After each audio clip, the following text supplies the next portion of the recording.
Some of the most luxury beaches in the world are also some of the planet's most polluted by plastic. All of this plastic right here. Thailand is in the top 10 for plastic pollution, but companies and locals are fighting back to clean up the country and put the waste to good use.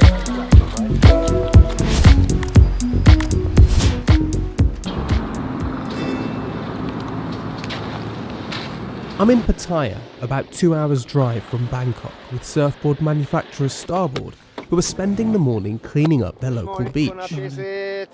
Over the last few years, they've been picking around 440,000 kilos of plastic every single year, and they've been mobilising the locals to do that. It's absolutely beautiful around here, actually, even though it's about, 7:30 in the morning.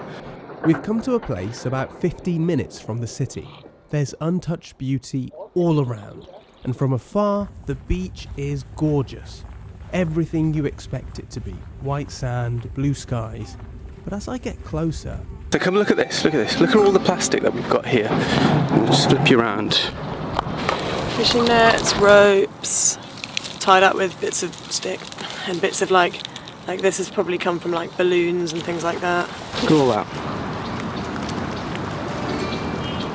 All of this plastic right here. It's just everywhere, isn't it? And this stuff here, look, and that is part of the problem. It gets caught, and then that will be trapped on everything. So how much of this stuff do you pick every day, would you say? Or do people pick?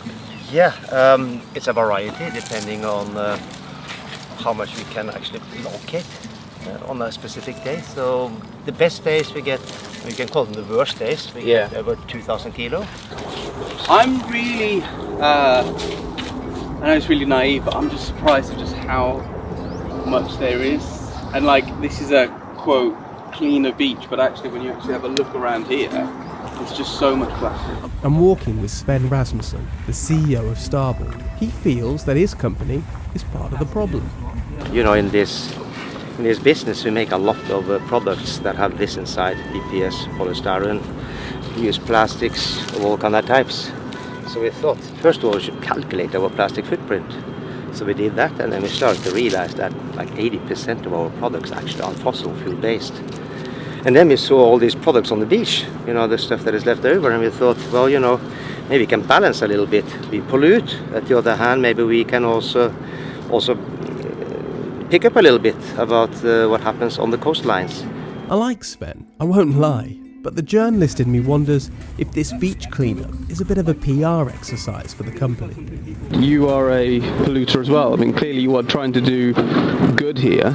But is there an ambition maybe to use some of this in your own materials, in your own products, or is that just not possible?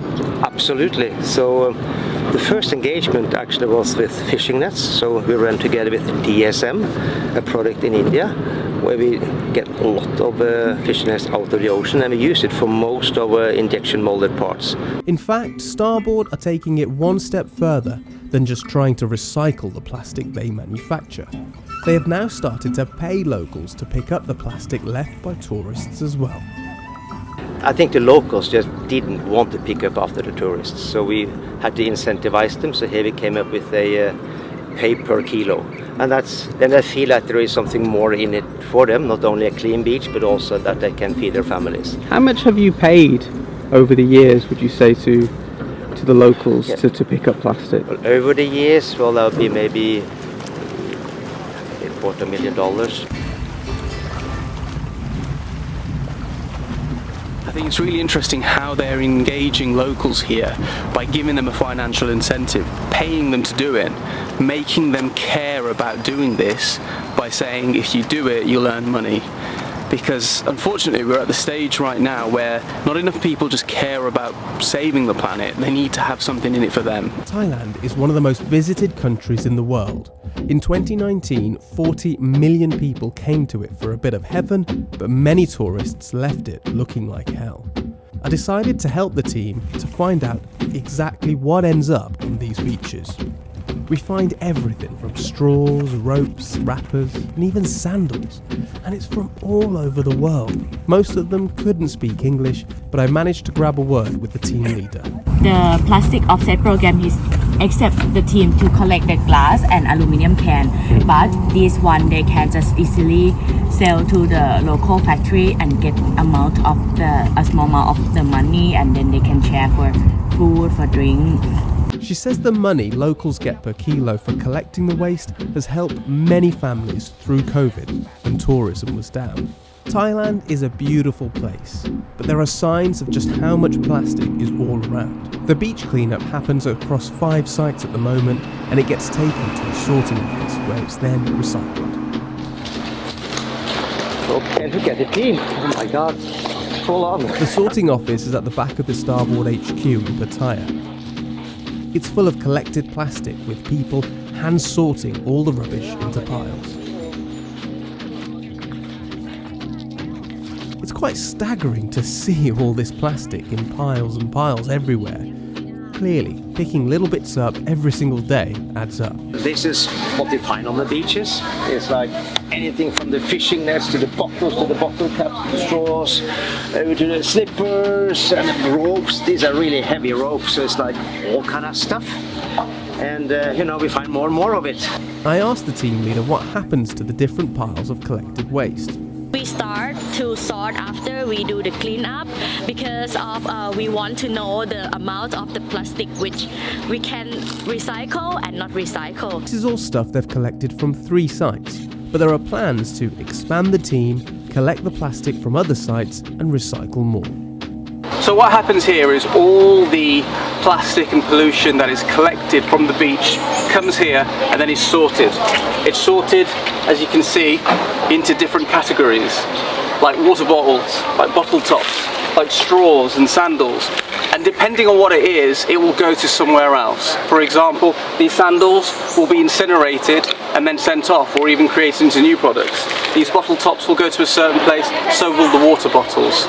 The idea is that as much as possible can be reused or find a better home than just chucked into landfill. As good as Starboard's plastic offset program is, it's not enough. Many plastics, unfortunately, aren't recyclable. They last for thousands of years and they fill our planet up. We need to look at the relationship with plastic and ultimately reduce the world's dependence on it. Do you know what it is? I think I was quite naive to realise just how much plastic is out here on the beach. And this is just one part of one beach in one part of Thailand. They're doing this at 3 different locations. And it's great what they're doing, but it's clearly not enough. There is just so much plastic that we all use that ends up on beautiful locations like this. And it's making me quite angry, quite mad at just how little things like straws, cars, all of that is such a nuisance to our planet, to our environment. Thailand is a beautiful country, and to keep it that way, there's a lot of work happening on the ground. We can all do our bit where we live to ensure that more plastic doesn't add to the problem. Thanks for watching.